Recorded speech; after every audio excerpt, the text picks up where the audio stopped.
sa bansa Maguindanao!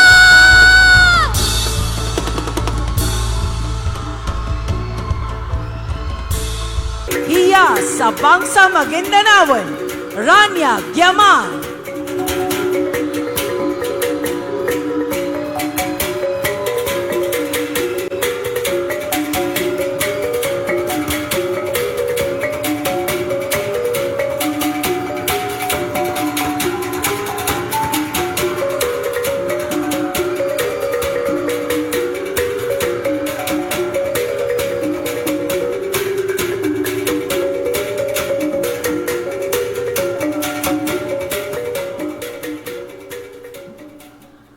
Mabagol kami, yan nami kalilinyan, nakambaya-baya ngu kalilintad siya sa lakitaw adalpa.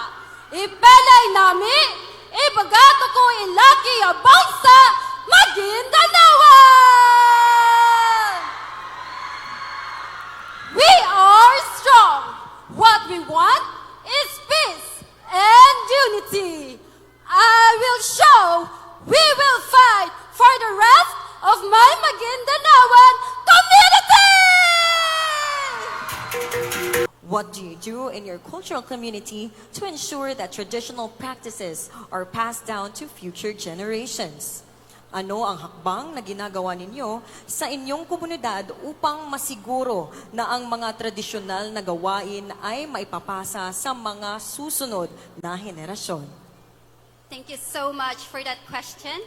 Well, ladies and gentlemen, something that I am very proud of about the Moro community is that we ensure that the knowledge can be preserved by the younger generation.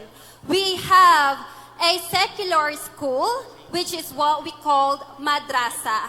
It has been there since generation by generation, where Islamic studies have been passed to the younger generation, where we promote a younger to become a teacher for their younger kids that can be a future leader, where that future leader can share their knowledge about our religion, customs as well. Thank you! Daghang salamat! Maguindanao, Rania Giaman with Deputy Gabriel Nacan.